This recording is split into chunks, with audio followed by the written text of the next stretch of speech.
Hello friends, welcome back to my channel. I hope आप लोग बहुत अच्छे होंगे और आप लोग की भी स्टडी बहुत अच्छे से चल रही होगी।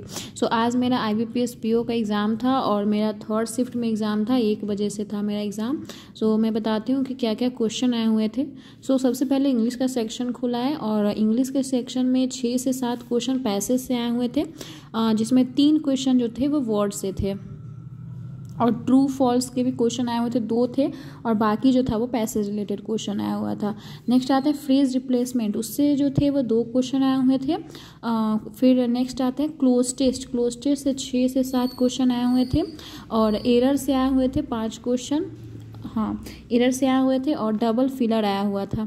ये था इंग्लिश का मॉडरेट था, ईजी नहीं कह सकते इसको, मॉडरेट था इंग्लिश। और इंग्लिश में मैंने 20 अटैम्प्ट किए हैं। अब आते हैं नेक्स्ट, फिर आते हैं मैथ्स पे एक कैसलेट आई हुई थी 5 नंबर की। नेक्स्ट आते हैं DI से 2 क्वेश्चन थे। एक था कि 5 वस्तु थे ABCDE, इसका मैन्युफैक्चरिंग दिया हुआ था और नहीं जो बिक सेल हुआ है सामान वो दिया हुआ था बस। और नोट में लिखा था कि मैन्युफैक्चरिंग इज इक्वल टू जो सेल हुआ है वो और जो नहीं सेल हुआ है वो, और जो सेल जो हो गया है तो इससे तो हम सेल वाला निकाल लेंगे वस्तु की संख्या, और जो सेल जो हुआ है उसमें मेल और फीमेल ने उसको खरीदा है, इसमें जो था वो मेल और फीमेल का दिया हुआ था, क्वेश्चन में इसका दिया हुआ था। इसे क्वेश्चन से रिलेट करके इसको क्वेश्चन को बनाना था, इस DI को बनाना था।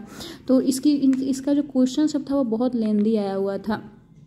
और एक जो था वो ग्राफ बेस्ड आया हुआ था, DI थी, वो एक क्वेश्चन था। और अप्रॉक्सीमेशन से जो थे वो 5 क्वेश्चन आए हुए थे एंड क्वाड्रेटिक से 5 क्वेश्चन थे और बाकी जो थे वो अर्थमेटिक आई हुई थी, सीरीज नहीं आई हुई थी। नेक्स्ट आते हैं, इसमें मैंने 18 अटैम्प्ट किए हैं क्योंकि बहुत टफ़ था ये मैथ, इतना भी इजी नहीं था। और अब आते हैं नेक्स्ट क्वेश्चन में। नेक्स्ट है रीजनिंग में 4 पजल आए हुए थे। पजल जो था वो ये भी मॉडरेट ही था, इजी नहीं था, मैथ्स मॉडरेट आया हुआ था। और अब आते हैं रीजनिंग में। तो रीजनिंग में एक पजल आई हुई थी, जैसे कि एक सर्कल, इसमें 7 आदमी बैठे हुए हैं, 4 का फेस जो है वो नॉर्थ की तरफ है और बाकी यानी कि 3 जो बचे वो साउथ की तरफ देख रहे हैं। एक ये आई हुई थी पजल। एक पजल आया हुआ था जो 6 मंथ दिए हुए, जनवरी फरवरी मार्च अप्रैल जून तक, और उसमें जो था वो डबल वेरिएबल का था। आई थिंक उसको कोई जगह जाना था, ऐसे करके कुछ था, तो वो एक पजल आए हुए थे डबल वेरिएबल का। एक पजल ईयर बेस्ड आया हुआ था, 5 6 या आई थिंक 7 या ईयर दिया हुआ था, उसको 2023 से कंपेयर करके उसको बनाना था, तो वो एक आई हुई थी। और एक और कोई पजल आया हुआ था, वो मैं अटेम्प्ट नहीं की हूँ, मैंने यही 3 पजल अटेम्प्ट किए, तो ये मुझे याद है। एक और थी, वो भी पजल जो थी वो डबल वेरिएबल की थी। वो आप लोग बताइएगा कौन सा पजल था, मुझे एग्जैक्ट नहीं याद है।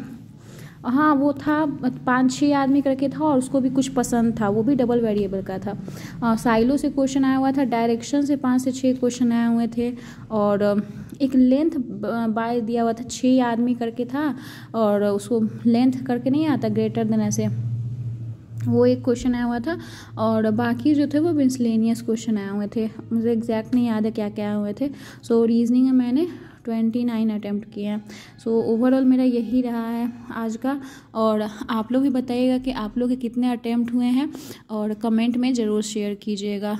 और रीजनिंग भी था वो मॉडरेट ही था, क्योंकि PO का है तो ईजी तो रहेगा नहीं, इसलिए ऐसे भी शिफ्ट वाइज तो क्वेश्चन हार्ड होते ही जाते हैं। यही था मेरा। और आप लोग कमेंट में करिएगा कि आपने किस शिफ्ट में अटेम्प्ट किए और कौन से शिफ्ट में आपका था। और अगर ये वीडियो अच्छी लगी तो उसको खूब सारा शेयर कीजिएगा और मेरे चैनल को सब्सक्राइब कीजिएगा। Thank you.